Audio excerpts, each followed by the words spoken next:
Hi guys, i-check ko yung motor, ilang araw na hindi umandar. Tingnan ko kung anong problema.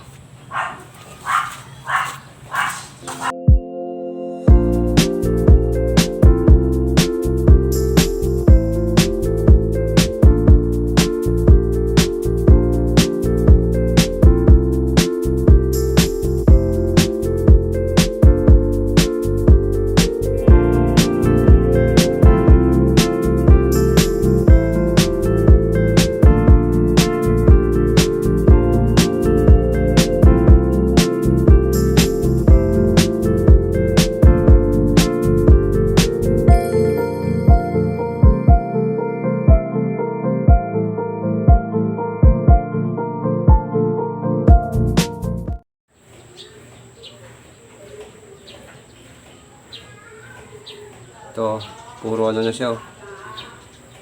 Napakadumi na. Malamang kaya ayaw na mag-start. Dito nagmumula. Saka nakadikit na masyado. Wala na siyang space. Ito, lilinisin natin to. Try natin. Or kung meron naman kayong iba, pwede naman tong ipalit muna. Malinis na to eh.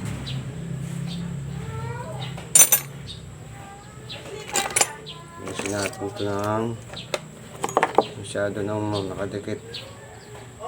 Ito, dikit na siya. Wala na siyang space. Yan. Yan.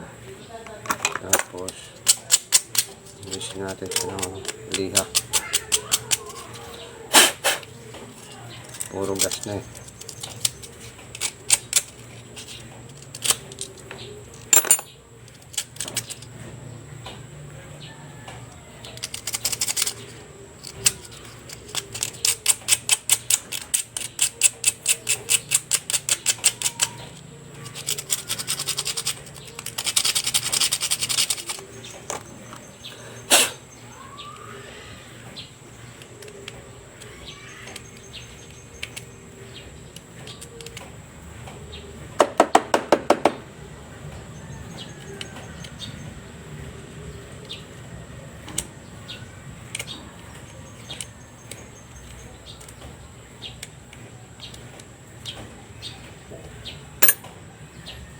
Ito, okay na to. Linis lang.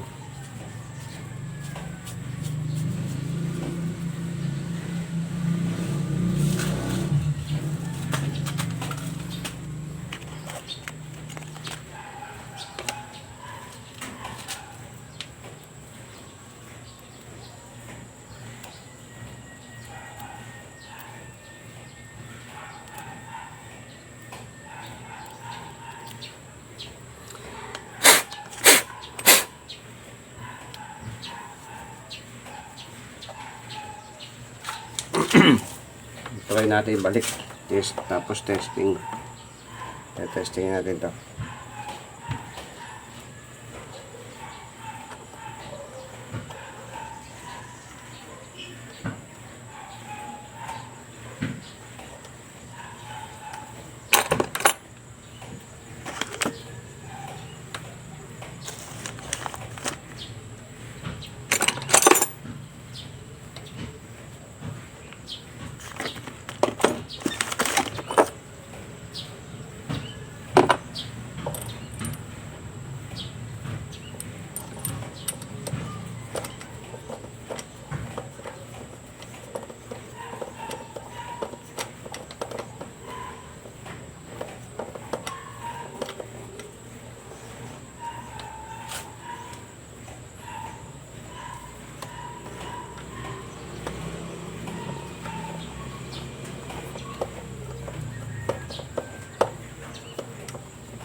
Yan.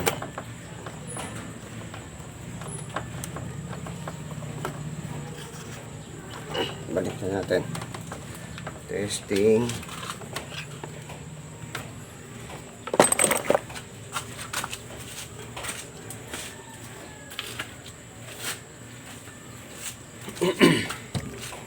Kabit natin yung battery. Testing natin kung okay.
Connect natin yung battery, spark plug. Try natin kung gagana na to. Yung ground natanggal, baka isa pa yun. So, testing natin kung aandar na siya.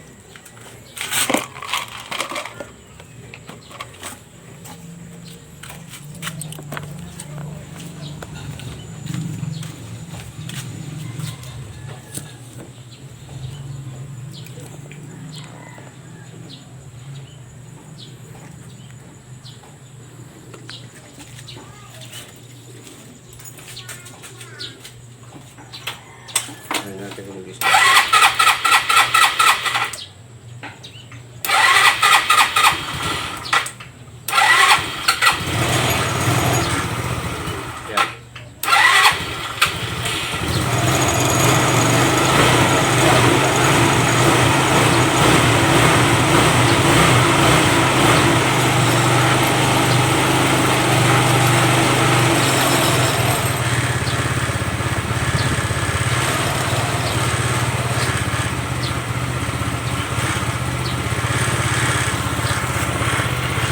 Yan guys. Ayan guys, umandar na yung motor ko. Ang check ko lang yung battery. Yan yung battery. Nilinis ko yung terminal. Tapos may nangugot dito na ground. Maluwag na ground. Tapos yung spark plug. Spark plug nilinis ko, marumi na rin. Yan. Ngayon, okay na, maandar na.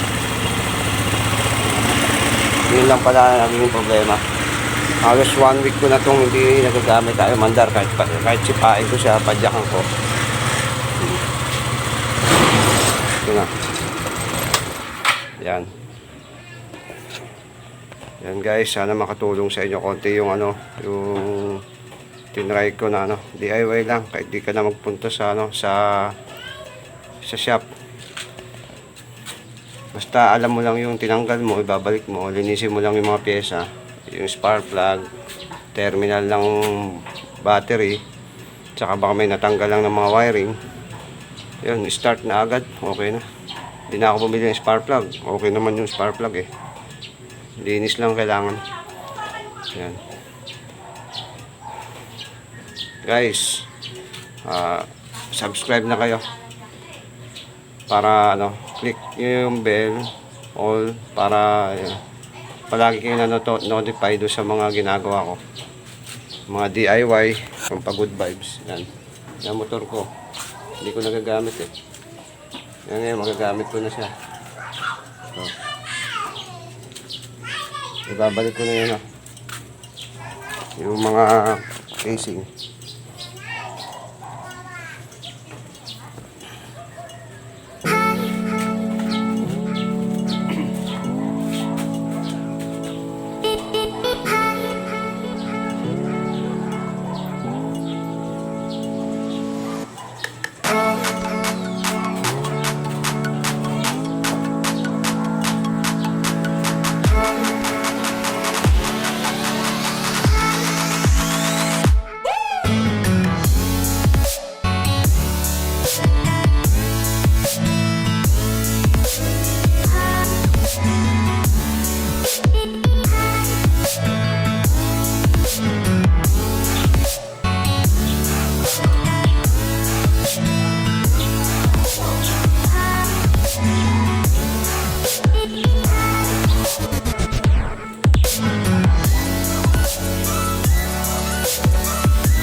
natin.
One click na, one click.